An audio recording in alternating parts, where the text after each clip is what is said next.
Hello and welcome back. This is David from the Personal Finance Squad. Now we're going to get into section 11.3, which is 401k vesting. So now we've talked about the limits of how much money you can put in and how much the employer wants to match. And this is where vesting comes in. This is against what the employer is going to match. Vesting means how much money do you have in that you're allowed to take out if you were to leave your employer. So let's look at this real quickly here. We see a vesting schedule. This is what your employer determines. And they say how much money from the 401k that they've matched and has grown that can be taken upon retirement or termination. And that means it's always based on some sort of length of service. Right here we can see in the box here is an example. You'll see this. You'll have to look in your 401k plan through your HR at your company. Somewhere in there they can guide you through that, and if there is a vesting schedule, they'll show you what it is. Now some employers will say that you're 100% vested from day one. It just depends on their guidelines. There's no rule behind that. They're allowed to do whatever they want.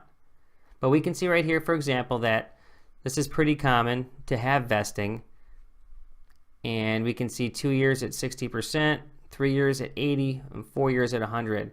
And understand the reason that employers put vesting schedules in is they don't want to put this money, which really means they're really investing in the employee, and have them taken off in 3 years and every dollar they put in is gone.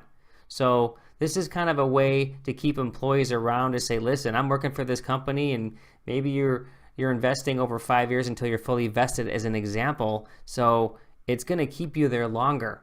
And that's what employees want. They want long-term employment. So they don't want this, again, they're just trying to protect their interests, because if you were to leave after, let's say, 2 years, for example, well, they're going to get 40% of their money back.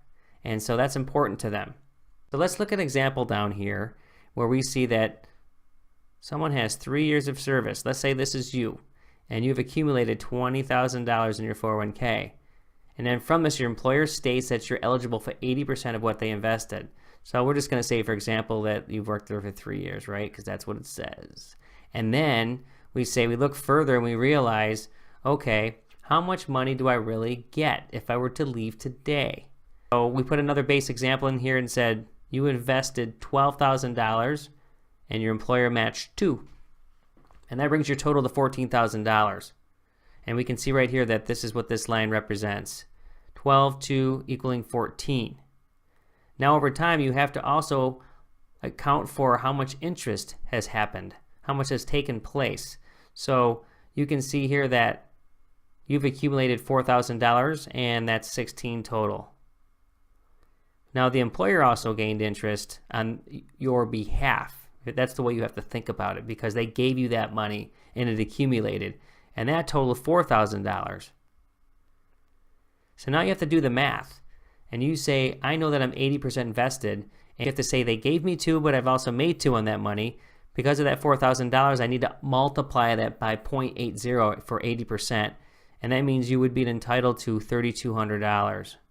Now you take the 16 that you've achieved on your own, plus this 32, and you would take $19,200. So in this case, only $800 would not be able to be taken with you if you were to leave, so this isn't really bad. But again, every situation is different, and so you're going to have to really understand that if you're choosing to leave a job when you invest your money. You're not losing anything, again, you put in. It's just the fact that they gave you the money. We always say that you should at least at minimal get every dollar that the employer is willing to match, because that is free money. So it could be in some cases that some of that free money is going to go away by you leaving, and that, again, is what helps people stay at their jobs. This is one of those benefits, but also one of those things, it's like a force principle to keep you there. Okay, so you can look down here and there's one last piece, and you'll see when you get your statements, whether it be in the mail on paper or online, and until you're fully vested, you'll see something to the effect of what we see down here, that your market value is X at 20, and your vested value of X actually equals 19.2, and so you'll know how much money you could take when you go. That way you don't have to do all this math here. Okay, so that's going to do it for this section, and then when we get into 11.4, we're going to get into making investment selections, and that has to do with the fund selections and or perhaps company stock that you can choose from. So when you take your money and put it into your 401k, you have to put it somewhere to invest or you'll just leave it into cash. But the whole point is to invest to make money over time. Okay, so we will see you in 11.4, and thanks for joining.